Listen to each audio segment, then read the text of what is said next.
For this ultimate recipe, we're making chocolate cake. It's a 3-tiered layered cake with chocolate truffle mix, raspberries, Cointreau, and praline. What? That's not ultimate enough. We're only putting gold leaf on the top. Wow. So, to begin with, we need our sponge, which goes in between. It's like a Swiss roll sponge. Very simple ingredients. 3 eggs. If you can crack those into a bowl, and I'm going to add in vanilla sugar. There we are. And then we whisk all of that up until it goes so light and fluffy that you can draw a figure of 8 in it. You can get a machine to do this, but Mike, you're going to earn your ultimate truffle cake. Oh. Until I can draw a figure of 8? Yes. It'll be about 3 times the volume that it is now. You want all of that air in there. So what inspired you to do this particular cake? Well, everyone loves chocolate cake. So the challenge was, how good can we make this? How much can we raise the bar? So it's about combining lots of different flavours. Hazelnut, the kind of flavours you get in the Ferrero Rocher. Oh, yes. Raspberries for the tartness, freshness and colour. Cointreau, orange, and these kind of alcohol touch, plus the gold leaf. So every layer of this cake, you've got something ultimate. Sounds good. Now, how are we doing? So what you're looking for is that figure of 8. Oh, I'd say that was blinding. Perfect. We can fold in all of our flour without knocking out the air that we had before. So how do you do that? It's just a folding over, lifting the mixture on top of each other. Yeah, but at the same time making sure you get rid of all the pockets of flour as well. It's a very light batter because of all of the air, and there's no added fat. The only fat in there, there's no butter or oil, it's just the fats from the egg yolks. I'll grab the tray. Yep, which is pre-lined with baking paper. Lay it down, and that can all go on there. Spread it to the corners, but without pushing out too much air. So be really gentle. So all the sugar dissolved into that egg. And then put that into the oven at 180 degrees Celsius for 7 or 8 minutes till golden, then take it out and allow it to cool. Next up, we need to make our praline for the centre of the truffle cake. So Mike, sugar into the pan, and that is to make our caramel. The key here is to bring it up to a heat, let it bubble and turn golden brown, but don't stir it, just occasionally shake it. Right, James Bond. So why caramel? If we didn't have this in the middle layer of our truffle cake, it would all be a bit mushy. And although it will taste amazing, it has the same texture. So the crunchy praline with the hazelnuts and the caramel adds texture. Lovely. As soon as you've got liquid sugar like that, then our hazelnuts can go in. Give that a toss around. Really hot sugar, so be careful, and then transfer it to a silicone mat. Do you have to use a silicone mat? Anything that's non-stick, so you can peel it off later on. So you can use baking paper that's made from silicone, but a silicone mat is so much easier. That needs to cool down, and by now you can grab our sponge out of the oven, and then we can transfer it to the board and allow it to cool. And from there, we should be able to tip the whole thing out, and then peel back our greaseproof paper and allow the sponge to cool. Beautiful, and look how light and spongy that is. That's so soft. Next up, the glue that holds everything together is our chocolate truffle mixture. So we need to melt some dark chocolate in that bowl over a pan of bubbling water. So the chocolate's on front. This is strong 70% chocolate. Go straight in? Yep, break it all up. This is a lot of chocolate. It is, but we're also going to balance it out with a lot of cream, so it's pretty ultimate. Great. And it's good 70% quality as well, because it really needs the flavour. I like that. If it's got too much chocolate, don't reel back the chocolate, just add more cream. And while we wait for our chocolate to melt, we can also whip up double cream. So if you can pour that in there and give it a good whisk. More whisking. More whisking. What we're doing here is combining equal ratio of double cream and dark chocolate, but by whisking air into this, you get like a moussey texture. If you were to just pour the hot cream into the hot chocolate until it's set, that's a truffle mixture. I see. But by whisking it, it becomes moussey. Are we not doing a truffle mixture though, you said? It is a truffle mixture, but it's light and fluffy, you can carve through it. I see. So you just want soft peaks, don't take this one too far, otherwise you'll end up with butter. Next up, a flavour I absolutely love, Cointreau. I've chosen to put in there because chocolate and orange is a great combination, so 1 capful in there. Okay. There's an orange liqueur. 1 cap? Yep. No, in there. Another one in there. Nice.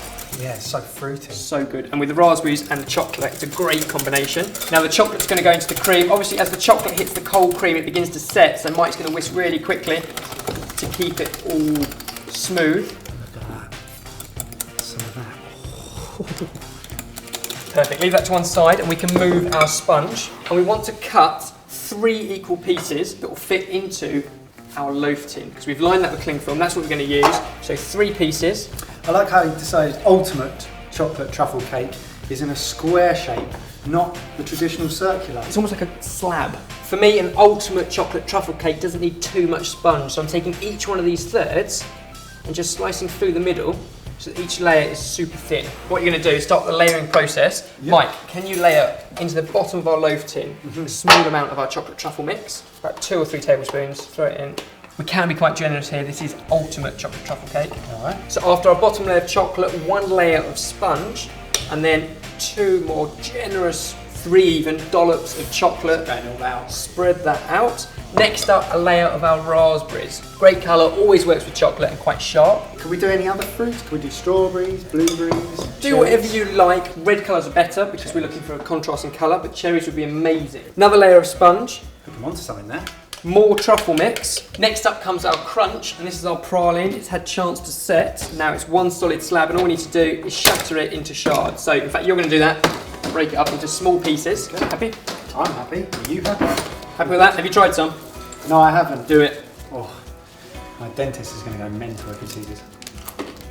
Oh, that is delicious. A layer of our crunch. Last layer of truffle mix. And remember, when this sets in the fridge, it becomes something you can slice. It's almost moussey. And then a final sponge layer to form the very, very base. Fold the cling film back over the whole thing, kind of push down to make sure it's no air bubbles. And then that needs to go into a fridge for a good 6 hours. Overnight is even better. Fortunately, we've got one in there, Mike, so bring that across. Yep.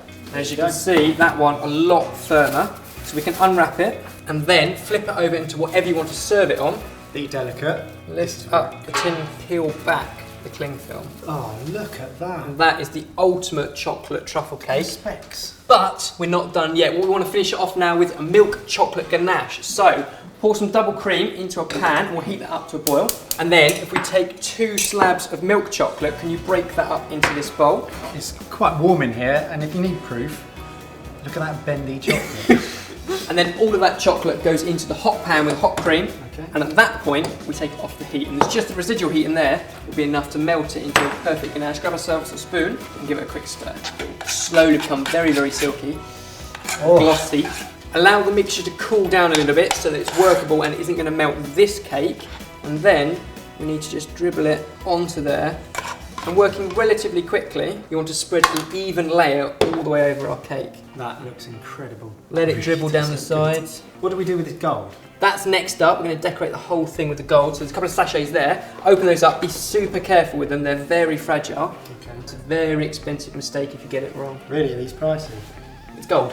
Not fake gold, it's just gold. And that's okay to eat? Yes, just don't go through too many airport scanners once you have it. And there's our gold leaf there. Yep, just take one sachet at a time, 1 strand at a time. Seriously delicate. Scrape it onto there. Give it some height. It's best not to use your fingers because the heat is enough to cause it all kinds of trouble. Trio of raspberries, a sprig of mint. So there we go. That looks awesome. Awesome or ultimate? Ultimate. Perfect. Ultimate. Well, there we go. Then all you have to do is take a slice through. Oh, listen to you can that. hear the praline crunch. I want that in bit.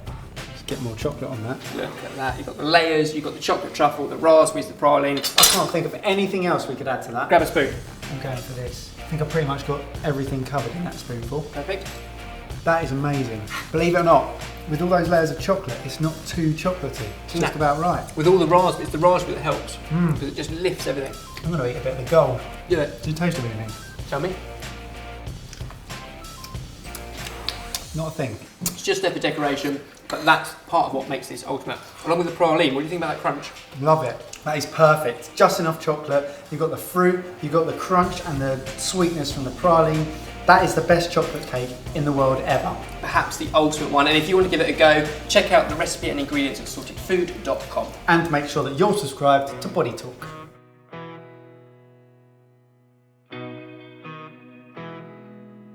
That's right, grab us a plate. We can plate this up and listen to that fish. Solid. That's That is good. how wonderfully crispy our fish is. That can go in the middle. Place a few chips on one side, and I'll grab the mushy peas and another ultimate dish, generous dollop of our homemade tartar sauce and a wedge of lemon. Look at that. Is that ultimate? It looks ultimate, but I'm going to reserve judgment until I taste it. Oh, you're picky. Yeah. Okay, so I'm going to try this one first. Delicious.